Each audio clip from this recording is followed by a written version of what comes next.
যারা বেশি নামাজ পড়বে তারা বেশি জান্নাতে ঢুকবে নাকি? নামাজ পড়তে পড়তে যারা কপাল কালো করে ফেলছে এরা ঢুকবে না? যারা হজ করতে করতে বড় হাজী সাহেব হয়েছে, জিকির করতে করতে হাতে 3-4টা তাসবিহ রেখেছে, তাদের কথা বলা হয়েছে। এগুলো নিঃসন্দেহে অনেক বড় আমল, কিন্তু সবচাইতে বেশি জান্নাতে প্রবেশ করাবে যে আমল, বিষ্ণু বললেন, এক হচ্ছে আল্লাহর ভয়, আরেক হচ্ছে সর্বোত্তম আচরণ। প্রিয় ভাইরা, ইসলামের মেজাজটাকে চিনে নেন, ইসলামের এসেন্সটাকে বুঝে নেন। আমরা ভালো আচরণকে গুরুত্ব দিতে চাই না।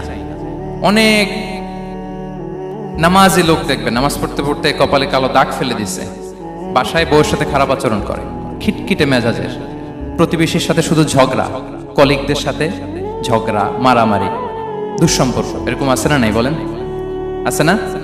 কিন্তু নামাজি, অনেক বড় হাজি, একদিনও কোরআন তেলাওয়াত মিস হয় না, তো এত ইবাদত করেও সে ইসলামের আসল এসেন্সটাকে ধরতে পারে নাই।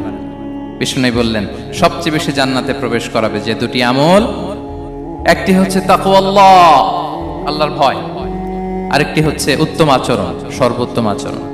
তো আমরা যেন উত্তম আচরণের অধিকারী হই, আমার স্ত্রীর সাথে যেন ভালো আচরণ করি, প্রতিবেশীর সাথে যেন ভালো আচরণ করি, ছেলে মেয়েদের সাথে যেন আমাদের অ্যাটিটিউডটা ভালো থাকে, আচরণটা ভালো থাকে, কলিগের সাথে যেন ভালো থাকে। বিশ্বনবীর আচরণ যেমন ছিল তেমন আচরণ যেন আমরা গড়ে তুলতে পারি। আওয়াজ করে